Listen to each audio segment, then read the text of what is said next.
Hello there, Lindsay here, the Frugal Crafter, with something you guys have been waiting for and asking for quite a while. I have a review of the Chameleon pens, and these are pens that were released about a year and a half ago at CHA, and their big claim to fame is the fact that they contain a blending chamber, so you can get all these beautiful blends and gradation of colors with one marker, where it would typically take 3 or 4 of your Copic markers or whatever alcohol markers you're using. So it's kind of exciting, and I was really looking forward to trying these, but I was kind of like, oh, I can't spend $100 on a new set of markers.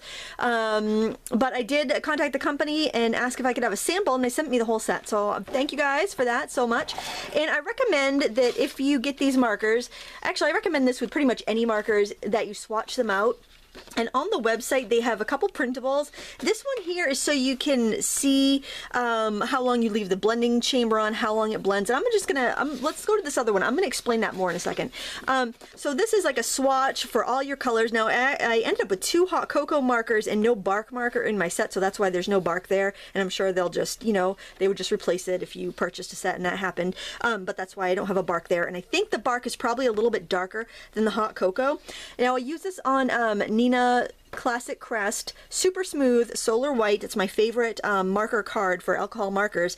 But you really want to swatch out your colors, because you'll, I don't know if you can see as I'm holding this up, but the color on the cap isn't exactly the way it looks on the paper. Let's look at this olive green here. Like if I hold it there, the color on the paper looks darker. So, you know, depending on the paper you use, if you're using Gina K, it may look lighter. So you swatch it out on the color on the paper that you're most likely to use, and that way you'll get a really good feel for the marker. And the other reason you want to do that is because when you first open your marker, the tips are kind of stiff and scratchy. There must be some sort of sizing in them. So you kind of need to color it out a bit to get used to it. So better to have any scratchy marks on your practice, you know, swatches than on your real project. And you can see here, with this example, I used the blue violet, and which looks almost like ultramarine to me, but you can see how, like, you can see the scratchier lines just because I hadn't worked the nib that much. And the nibs, these are probably the finest point brush nibs that I've seen. See, that's quite tiny. Let me hold it up next to a Copic just so you can have a basis for comparison. Like, that is the Copic nib, and that is the Chameleon pen nib, so it is quite a bit smaller. There is also a bullet tip, but I found that the bullet tip is better if you wanted to do texture. So on the end with a mixing chamber, there's another cap. You pull that cap off, and there's your bullet tip. And so here, I actually just was kind of playing with the bullet tip right in these 2 examples, and I didn't get quite a smooth blend. So, but it would be great if I was doing like animal fur or something like that, where I wanted that kind of rougher texture. So it's just all about experimenting with them. So what I'm going to do today is I actually stamped out a flower. Also, if you go to the Chameleon website, and probably all this information is right in their booklet. I didn't really look at the instructions because you know me, but it tells you all about like how long to leave the marker on and how much of a blend you'll get and what have you. But I'm just going to go ahead and do a demo because I have played with them a little bit before I turn the camera on, just to make sure I was familiar with it. So let me zoom in just a touch. And I think I want to use my red pen here. And I can look that, you know, I did get a pretty good blend there. So you can either use a stopwatch if you really want to make sure you're getting your timing exact every time, or you can just kind of wing it. And what I'm going to do is actually practice in some of the extra space here. So I'm going to pull the end off. Okay, so there you see that fine tip. Now if I just color that, that's what I'm going to get the solid color there. So now what I'm going to do is pop it onto the mixing chamber, but then you need to turn it so that you have the clear color up top. So this is the alcohol just on its own up here. And then the marker's down here, so it's transferring. I'll just tip it a little bit so you can see. It's transferring the clear juice into the marker. Alright, so now that was, I don't know how long I was talking there, probably about 10 seconds. It just feels longer, guys. It's probably just about 10 seconds. So what I'm going to do is go maybe like right here on this petal. Let's see, I want to work on the lightest part, so why don't I start here on the outside so that it'll get darker as I go in. I'm going to do some kind of curly strokes there and get right into that darker portion. I had to sneak a peek up at the monitor because I'm like, ooh, I hope I didn't just slide that paper out of orbit there. Okay, and so you can see I've got that nice deep color and it goes all the way up to a light at the tip. So if I want to do that again, I'm just going to put my mixing chamber back on, let it sit for a few seconds. And that's where that first chart comes in handy. And you could do it for every color. I really don't think that's necessary, but you know, just so you can get the feel. Oops, I didn't leave it on quite as long that time because you can see that that is much darker. I'm going to go ahead and put it on for another little bit of time there. See, I ended up much darker than I had before. And you can kind of see, I'm going to hold it, I don't know if you'll be able to see on the camera or not, that the tip of the red marker is getting lighter as I do that. Okay, hopefully. See, a stopwatch might be handy while you're getting used to it. And I'm sure it's just like Copics or anything else, it's going to take a little bit of getting used to. And here it actually would want it a little bit darker under this like turned over petal. And right around the edge here. So now I'm actually going to go in there again with a light. But you can see it's a really pretty blend. And if you make a mistake, sometimes you can start off with a lot of, maybe you left the pen on for longer than you thought, and so you're coloring along the edge, waiting to see a little hint of color, and you get so much alcohol that it pushes your, now here I'm going to start in the middle until I start to see color, then work out, so I get that slightly lighter in the middle. So if you get that and you get too much ink, then you can use the clear blender to like push things back into the lines after it's all dry. Now if I want, like I'll want this little leaf part completely, not completely white, but really, really light. So I'm going to leave this on a little bit longer. Again, keeping the mixing chamber up so the alcohol can whoosh down into the pen. And I did notice like a little pinhole, like if you look down the barrel here, I'll show you in just a second. I think you'll be able to see it on camera. If you peek down the barrel, you can see there's like this little pinhole, which I think you probably use to refill it, to put more alcohol in when it's ready. So I'm going to just turn this around here because I want my light towards that edge.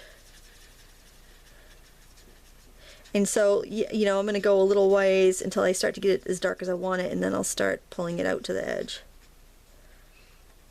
But look, that's pretty cool, I think anyway. Now if I want to lighten up the middle, I'm going to try with the Colorless Blender to see if I can lighten up the center of this petal a little bit. Oh yeah, definitely. Oh, this, I'm very excited because this is one of those products that I really wanted to work good. Because sometimes you get a you've been looking forward to trying something for so long, and you just hope that it works good, but you know, a lot of times like something comes out too quick and it's not quite ready for broadcast yet. Whoops, I need to have that on there longer. Actually, you know what? That outer petal can be darker. That's all right. And then it kind of it misses the mark. It's nice when you've been waiting for something to come out and you're really happy with it.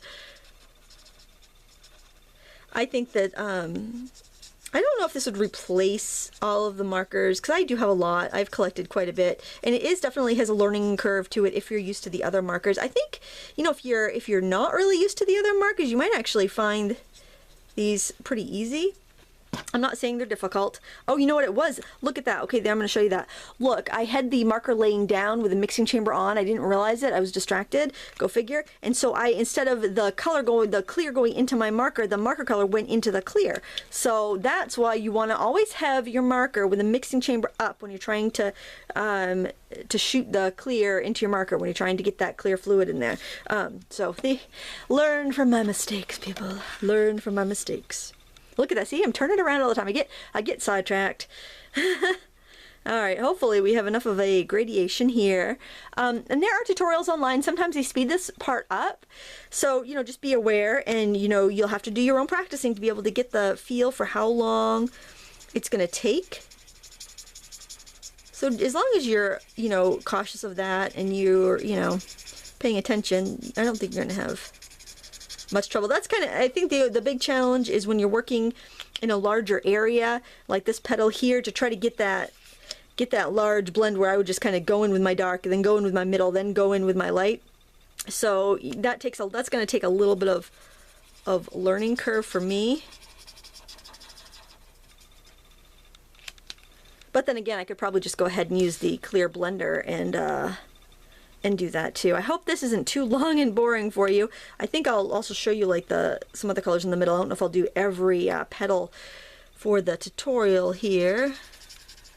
So I find if you go right to the lightest and then you kind of work over an area, as long as you're starting with a lighter, it tends to be pretty easy. Like for a big petal like this, it would be easier to do with my regular markers because I could just go as far as I needed with that one shade. I think this is going to be really, but this is a really big stamp, so I think it'd probably be a little bit easier with like your normal sized stamp. And the brush tip is really tiny. And then you do have the bullet tip, so if you do want to, oops, that's a brush tip. If you do want to go in there with a bullet tip for like details or whatever, you can go in there and do that too. All right, so the middle, let's do some green. There's this beautiful spring green here, and let's have it so that the middle is dark, is light, and the outside of that center part is dark. So what I'm going to do is put my green there to the mixing chamber and turn it so my clear is up. I know it's redundant and I keep saying it, but I just I want to make sure you understand that. And I don't need to hold it too long because I have a small space. Now look at the tip there. You can see that the tip of it is much lighter than the body of it. I'm going to start in the middle until I start to see color. And then I'm just going to start working out.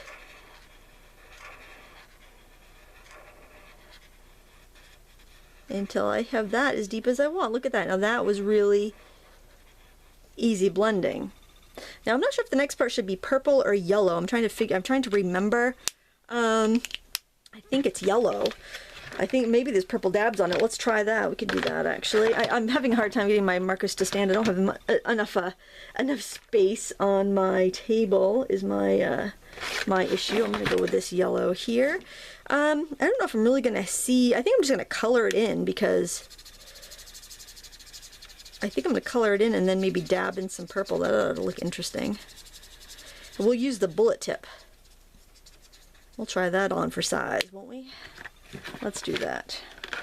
Ooh, let's try this purple grape. That looks nice. That's nice and purple. I want the bullet end, which is on the mixing chamber side. And I'm just going to make some marks.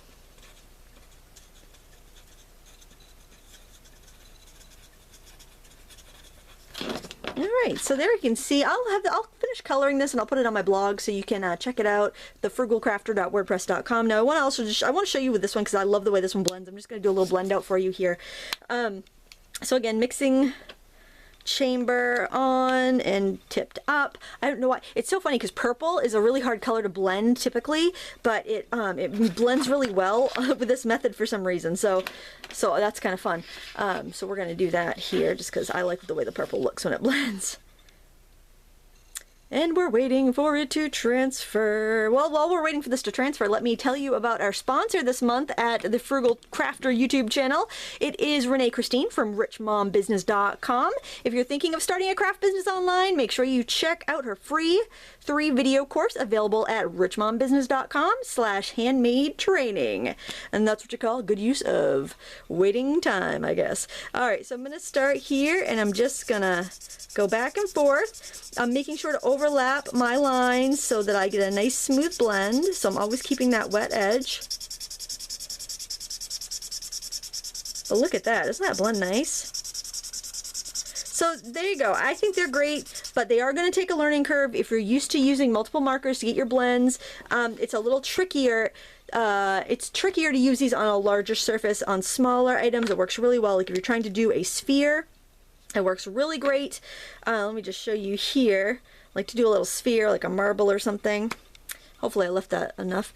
You start with just like a circle and you start coloring out like we did on the center of the flower.